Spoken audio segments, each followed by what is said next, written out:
clarity, though, of what self-determination means when you say you want to be constitutionally recognized. Now, Section 9 of the Constitution prohibits against unfair discrimination against anyone on one or more grounds, including on the grounds of race, right? And one of the things about Orania is I certainly could never live in Orania, no matter how well I learned how to speak Afrikaans. So why want a recognition from the Constitution if you're not even willing to live up to this very value of the Constitution? Orania being white is nothing different from hundreds, in fact, thousands of local communities being black, exclusively, if you would like to call it that, which is in fact just a matter of...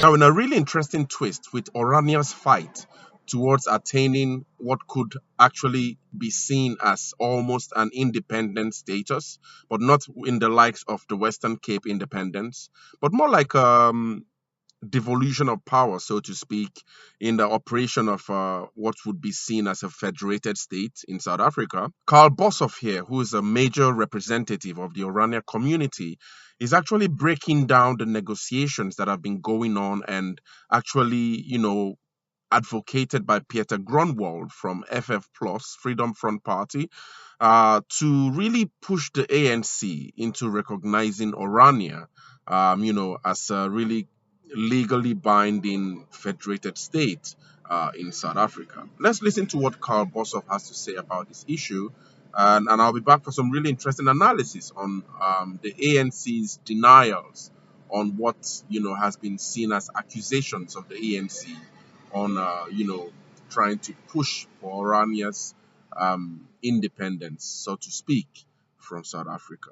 With this government of national unity, Orania is seeking to be constitutionally recognized, even though, and I need to clarify this, to be constitutionally recognized by the Republic of South Africa, even though you have your own flag and your own currency. So what does that mean? Any social entity, a community, even a family, has a double need to have a double kind of strategy of functioning, which includes bridging and bonding. It needs to bond to the inside and it needs to bridge to the outside. Orania is exactly an example of that. And although for the past 30 years, all the journalistic attention has been to the bonding part, to the inside part of it, we have had a bridging strategy from day one, so that when this agreement came about, which we are about to reach at the moment, it's not something that falls from the clear blue sky. It's actually something that's been in preparation for the past 30 years, which includes something like Section 235 of the Constitution that was negotiated during the era after 94. Recognizing the concept, and Orania is only an implementation of the concept that is already included in the Constitution, according to which we function. Are you so? I mean, you're talking about bridging and Orania with the rest of the country, which is interesting, and I want to get into those details.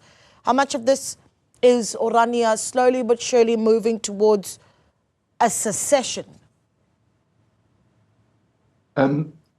We are not in a position to contemplate that at the moment. And on the long run, that is a question, that's a dialectical question. That's a question of how South Africa functions, how it goes about with its minorities.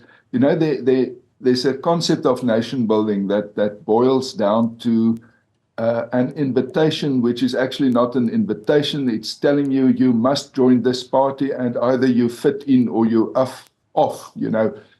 That's the centralistic kind of constituting South Africa. South Africa could also be constituted on a federalist basis, which invites you to join, come as you are. And that, of course, is much more attractive, not only to Afrikaners, but to all minorities. Come as you are, be who you are. There will be space for you. And once that kind of logic takes root in a society, not only South Africa, but worldwide, once that kind of logic takes root, it makes it possible for minorities to express themselves without the way of conflict. They don't need to take the road of conflict. They could take a negotiating, self-expressive kind of attitude. I need to get the clarity, though, of what self-determination means when you say you want to be constitutionally recognized. Now, sit with that.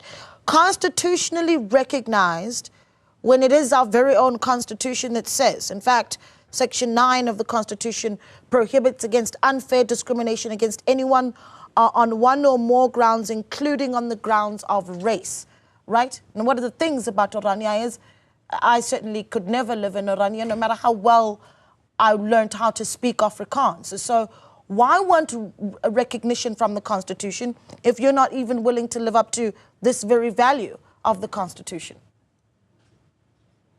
It's important to note that Orania does not constitute itself on racial terms, and it does not understand itself on racial terms, but on cultural terms. And that Orania being white is nothing different from hundreds, in fact, thousands of local communities being black, exclusively, if you would like to call it that, which is in fact just a matter of people associating. Orania has no rule or no criteria that excludes somebody because of their race. So we are operating within the normal framework, and the people that joined us are the people that are interested. So I think we need to get past the point of just looking at the surface of it and see the operation of the freedom of association, in fact, in practice within our society. Because what happens in Orania is nothing else than exactly that right of association being executed. Okay. Brilliant interview, guys. So what do you guys think? I think it's really interesting, that the Oranians, if I can call them that, have been really persistent, in this push, in their fight for, what I like to call as an autonomy. So it's sort of like a space within the independent democratic nation of South Africa to have a majority of like minds who share similar culture, who share similar epistemes or similar ways of seeing the universe and observing or interpreting reality.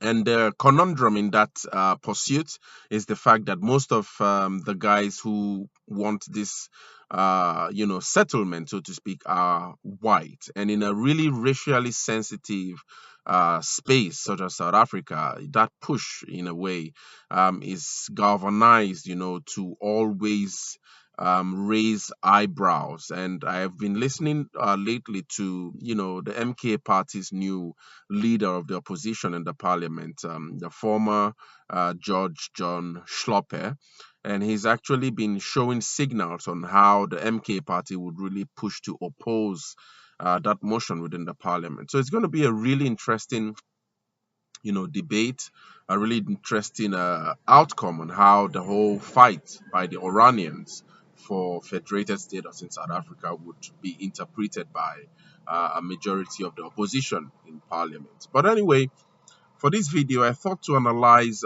because, I've been listening to, over the weekend, I listened to Umpo Dagada. He's the leader of, I think, Arise South Africa, right? Arise South Africa party. He, leads that party, and he tried to get into the elections. I think they got some votes, but not able to, get into the parliament and all that. But he's been doing some really interesting analysis on politics in Africa and all that. And he shared a really interesting video, featuring an interview between, featuring Fikile Mbalula, anyway, being asked the question of, if the ANC is pushing for, to allow or recognize Orania as an independent federated state. Let's just watch that video quickly, and I'll be back for some analysis on the ANC's response to that.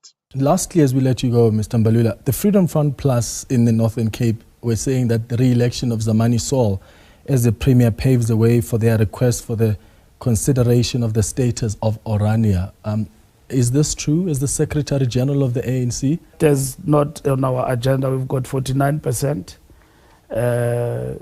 result in the Northern Cape. They voted with Zamani Saul. They Yes, seem to they believe voted. that. They voted with Zamani Sol, and then there is no such agreement about paving way for the state of Orania. Would you entertain that? We wouldn't entertain anything of that sort, but talking to people and their interest, it is in the DNA of the ANC. Without compromising our principle, we are advocating for a non-racial, democratic, non-sexist South Africa. Yeah, brilliant. Fikile has his arguments in that regard. But on iol.co.za, I saw this really interesting publication, which I thought we could just go through and really understand where the ANC stands in FF Plus's demands for Orania's independence. So the title says that the ANC denies Freedom Front Plus's demands over Orania's independence, and it has a picture of Fikile Mbalule there, and it says that the ANC has denied reports that it has agreed to the demands made by the Freedom Front Plus to have the ANC recognize the independence of the Afrikaner enclave, Orania, in the Northern Cape. So Orania is described as an enclave dominated by Afrikaners, and these Afrikaners want a push for their own way of life, for their own religion, for their own cultures, and so they want that separatism from the majority of South Africa to really have the ability to express themselves, as much as they can. So it says that this announcement comes after numerous news reports suggesting that the ANC has agreed to the demands made by the FF Plus as part of its agreement to form part of the ANC-led Government of National Unity, GNU. And so this is where the negotiations for the GNU appear really tricky because you see, we know that every party has its base, according to Gayton Mackenzie. I'll be making a video on this. Mackenzie argues that the DA party has a base, which is the whites in South Africa. The EFF has a base, which is the majority of the blacks in South Africa.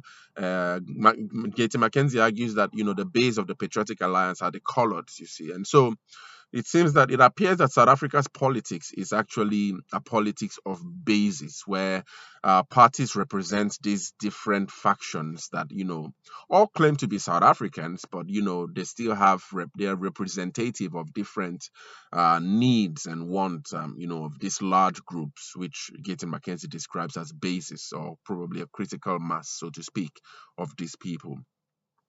And so, although President Cyril Ramaphosa has been around, he was actually around during the negotiations in the 1994 Government of National Unity, led by former President Nelson Mandela. And so I think he had some masterful grasp on the negotiations in that regard.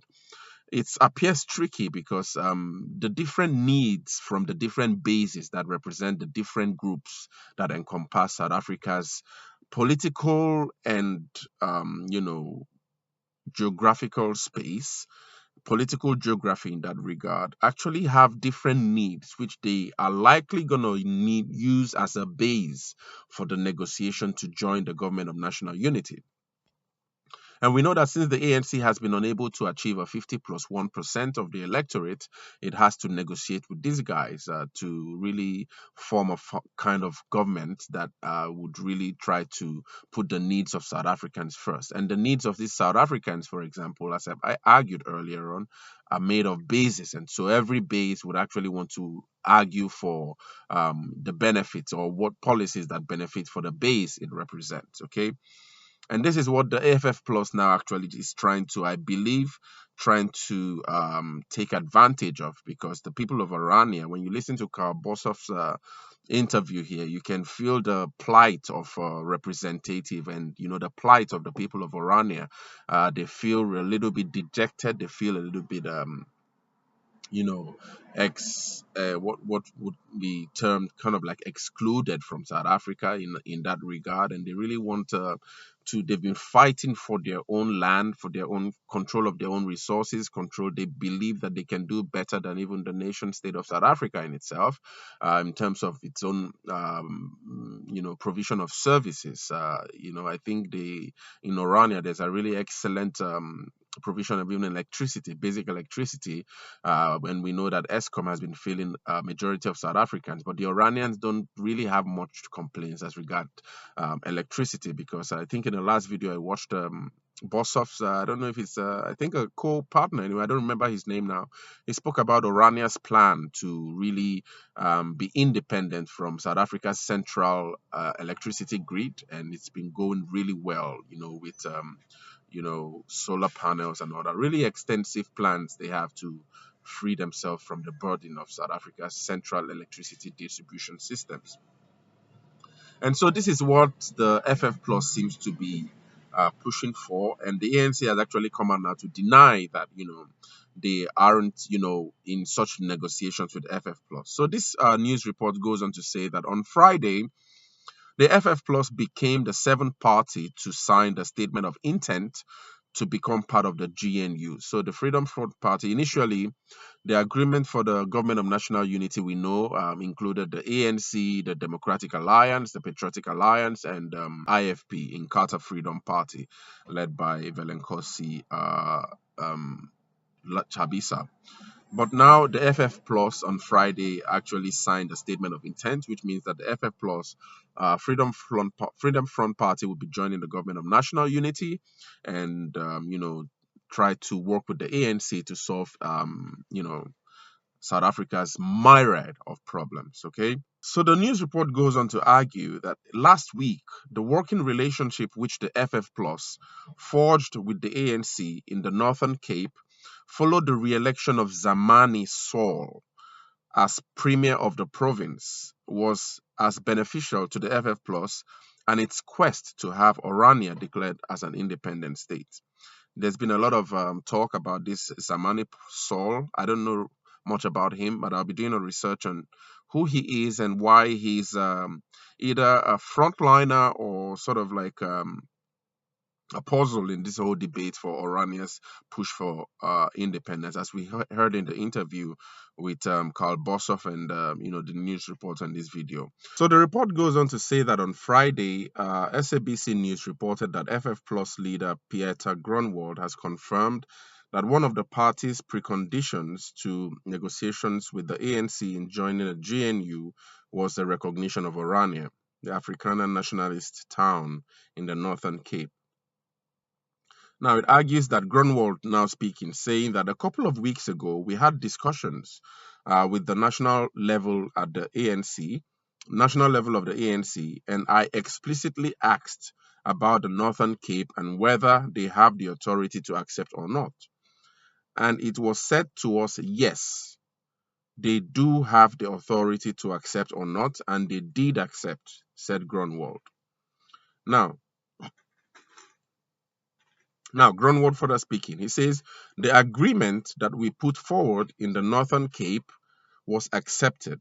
That agreement states, for instance, that all the documents and, for instance, court cases where they re-emphasize the fact that they recognize those actions taken and recognize the status of Orania. So anyway, the report goes on to say that, however, speaking to the Star on Sunday, ANC national spokesperson Malengi Bengi Motsiri said such reports were untrue. There is absolutely no truth in these reports. I was physically at that meeting the day before yesterday, and the Freedom Front Plus made no such demand as quoted by 702. Even if there was such a demand, the ANC would not have agreed to it, as the constitution is clear that South Africa is a unitary state, Bengi Motsiri said. It says that the same reports were also denied by ANC Secretary General Fikile Mbalula earlier in the week on the issue of the GNU. Bengu Motsiri said President Cyril Ramaphosa would be making an announcement on this issue soon. And he says that we extended the invitation to all political parties and we can't single out any party. Now we await the decision by the president on his appointment, said this report. So anyway, it's really tricky how to really interpret this issue now. It says that Grunwald was quoted as saying that, this is Grunwald speaking now, a couple of weeks ago, we had discussions with the national level of the ANC. I explicitly asked about the Northern Cape and whether they have the authority to accept or not. And it was said to us, yes, they do have the authority to accept or not, and they did accept. So this is kind of like a conclusion by Peter Granwald. So it's appeared that there's someone telling a lie here, because the ANC spokesperson in this report denies that such an discussion never came up. But Peter Grunwald here is actually arguing, according to this report, that they had discussions with the national level of the ANC and spoke about the issue of independence of issue of the Northern Cape, and not necessarily. Peter Grunwald here says that he explicitly asked about the Northern Cape and whether they have the authority to accept it or not. So what Peter Grunwald argued for wasn't Orania, but the Northern Cape, according to this report. So he also says that the agreement that we put forward in the Northern Cape was accepted. We don't know the details of that agreement now, but I'll do some research on that. He says the agreement states, for instance, that all the documents and, for instance, court cases where they re-emphasize the fact that they recognize those actions taken and recognize the status of Orania. That agreement states, for instance, that all the documents and, for instance, court cases where they re-emphasize the fact that they recognize those actions taken and recognize the status of Orania. So the report, anyway, it's really tricky how the whole thing plays out. Peter Grunwald here is arguing for the Northern Cape, but it seems that the agreement with the Northern Cape and the agreement between the ANC and the Freedom Front Plus on issues of the Northern Cape have the issue of Orania weaved into that, sort of like an undergird. And so it appears that if the ANC is able to agree, sign to this agreement on the Northern Cape, the issue of Orania's independence might be included. It's kind of like an underweave to the demand. This is what I perceive from this article, and I don't know really how President Cyril Ramaphosa will deal with this issue of Orania. We'll keep watching and seeing and hoping, but I know that there will be a really fierce opposition to that, especially as we hear that the ANC spokesperson has argued that the ANC stance on South Africa, that South Africa would remain a unitary state, and there wouldn't be any push for these divisions within South Africa. So it's really tricky. The whole GNU appears to be both a blessing in a way, and also has its own challenges in the other way. And so, whatever result, whatever comes up, would be dependent on how the ANC handles the negotiations, with the different parties that come together to form this government of national unity. But one thing I know is that the GNU seems to be fracturing the Progressive Caucus. I heard yesterday that one Al Jubani, or I don't remember the name of that party anyway, has agreed now to also sign the statement of intent for the government of national unity, and I think it was previously to join the Progressive Caucus, but now it's out of that. So the opposition in the parliament now to the GNU would be spearheaded by I think Julius Malema's AFF and MK squarely. I heard also that Bantu Holomisa in a post that's going around now on the cabinet, especially in terms of what parties take what positions in South Africa. Bantu Holomisa's UDM seems to be will be governing the Ministry of Defense. I don't really know how confirmed that report is, but if that happens, it would mean that Bantu Holomisa would also not be taking part in a progressive left opposition to the government of national unity, and probably align with the center-right parties to try to now fight to solve South Africa's numerous problems.